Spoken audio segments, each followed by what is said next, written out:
आप सभी का स्वागत है आपके चैनल निधि सफारी पर। तो जैसा कि अभी हमने पिछली वीडियो में प्रोनाउन के बारे में जाना और कुछ रूल्स को जाना, तो चलिए रूल्स की सीरीज़ को कंटिन्यू करते हुए आज जानते हैं कुछ नए रूल्स।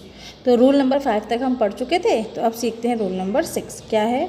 जब एंड से जुड़े दो सिंगुलर नाउन, रुक जाइए पेंसिल ले लेती हूँ, इसको इधर करना।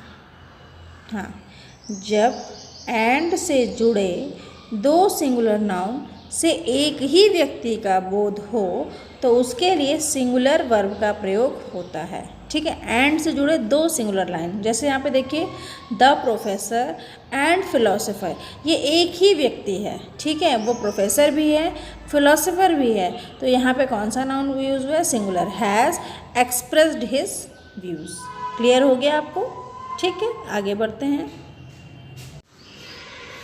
हाँ, तो देखिए जैसा मैंने आपसे कहा कि यहाँ द प्रोफेसर और द फिलोसोफर, एक मिनट पेज को थोड़ा सा नीचे कर लें। यही चीज़ मैं आपसे कह रही थी कि यहाँ पर देखिए द प्रोफेसर और फिलोसोफर से एक ही व्यक्ति का बोध होता है, क्योंकि जो आर्टिकल द है ये केवल प्रोफेसर के पहले लगा है। मतलब कि आपको ये भी समझना चाहिए कि आपको कैसे बोध हो कि ये एक व्यक्ति की बात हो रही है या दो व्यक्तियों की।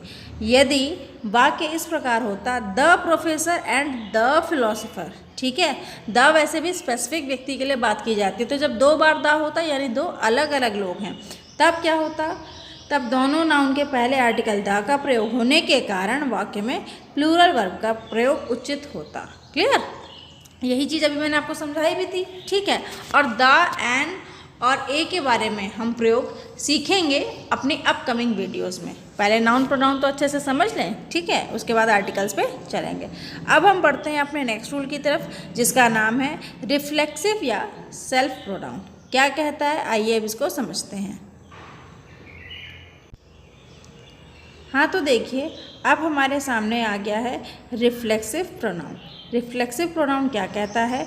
Reflexive pronoun himself, my self, her self का प्रयोग सब्जेक्ट की भांति नहीं करना चाहिए। क्लियर? इसको क्या कह रहे हैं? यहाँ पे कह रहे हैं रिफ्लेक्सिव प्रोनाउन कौन कौन से?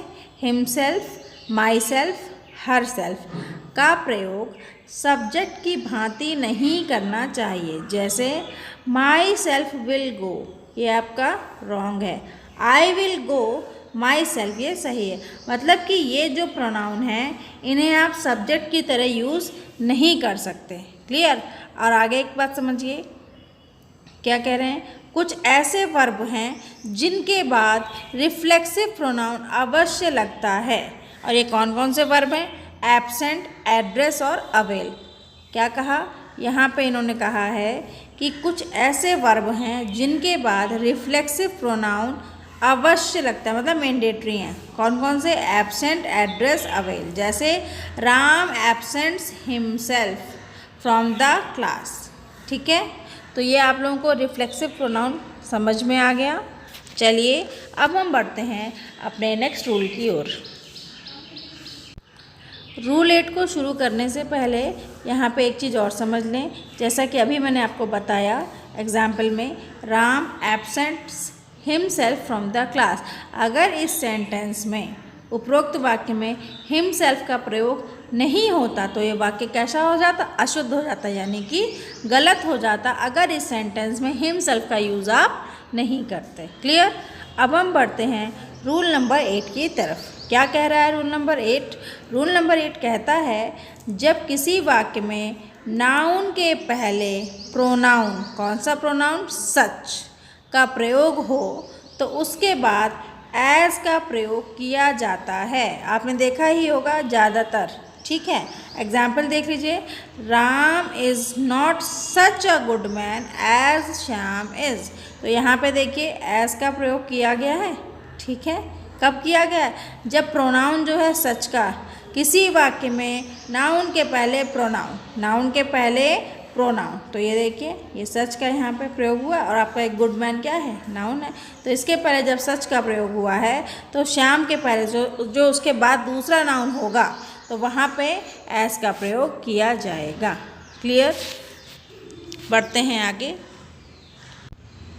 अब हम आ गए हैं रूल नंबर 9 पर। रूल नंबर 9 क्या है? Relative pronoun. रिलेटिव प्रोनाउन वो होते हैं जो रिलेशन को बताते हैं, और आप इसको समझ सकते हैं डब्लू क्वेश्चन की तरह। इसमें क्या क्या आ जाता है? डब्लू, विच, हुज, हुम, ये WH वाले क्वेश्चंस आ गए, और दैट भी आता है। ठीक है, इसमें होता क्या है? रिलेटिव प्रोनाउन हु, विच, हुम, हुज, हुम, दैट का प्रयोग वाक्य में सब्जेक्ट और ऑब्जेक्ट दोनों प्रकार से होता है। क्लियर है कि रिलेटिव प्रोनाउन को हम सब्जेक्ट की तरह भी यूज़ करते हैं और ऑब्जेक्ट की तरह भी यूज़ करते हैं।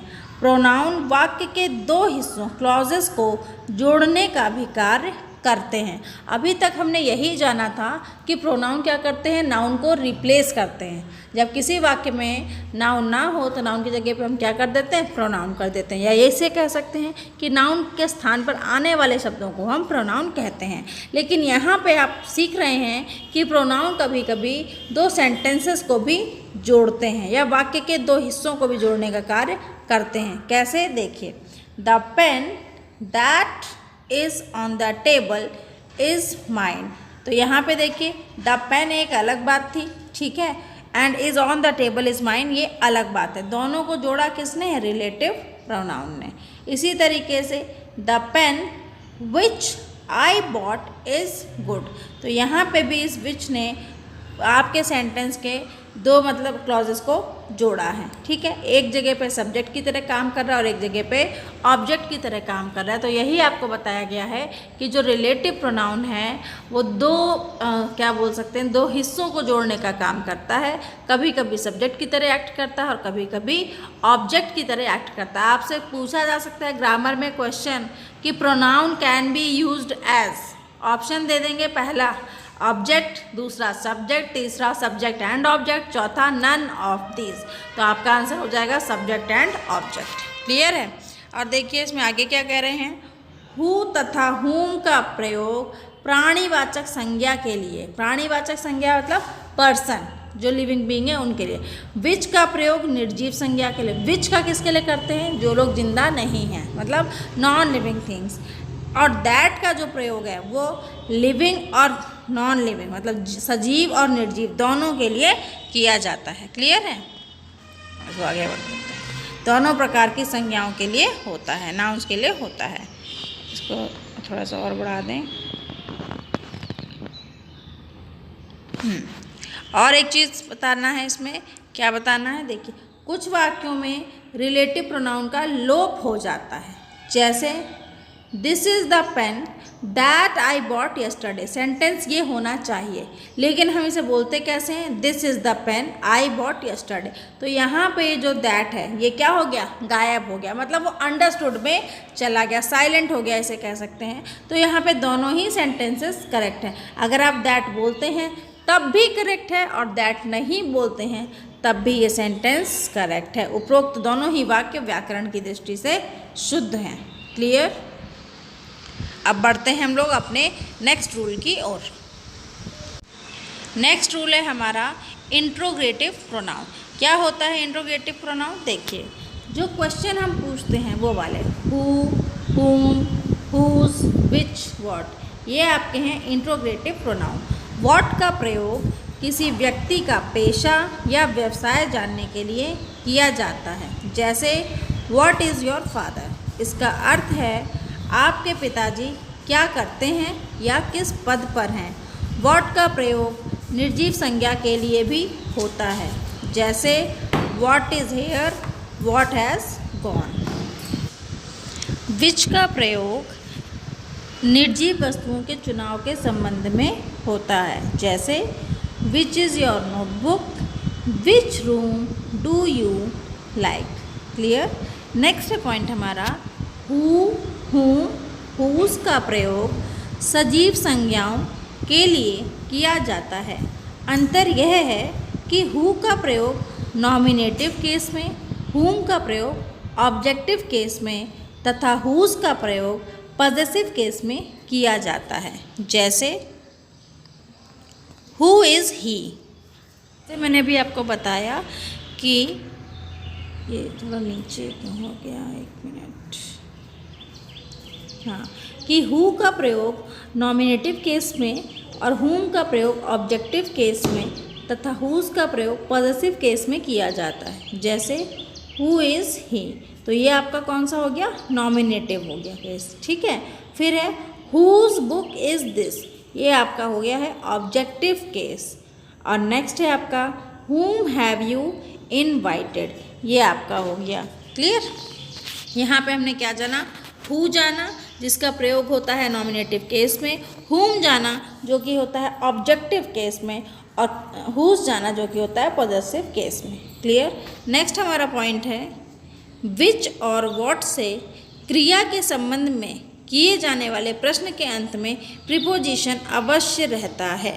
इसको देखिए अच्छे एग्जाम्पल से समझ लीजिए। देखिए क्या कह रहे हैं, विच और वॉट से क्रिया यानी कि वर्ब के संबंध में किए जाने वाले प्रश्न के अंत में प्रीपोजिशन अवश्य रहता है। जैसे व्हाट आर यू लुकिंग, उसके बाद क्या लग गया है, एट। यहाँ पर प्रीपोजिशन एट न लगाने से भी वाक्य पूर्ण दिखता है परंतु वाक्य अशुद्ध होता है। तो एग्ज़ाम में गलत हो जाएगा, वो इसी तरीके की मिस्टेक आपको देते हैं फाइंड आउट करने के लिए।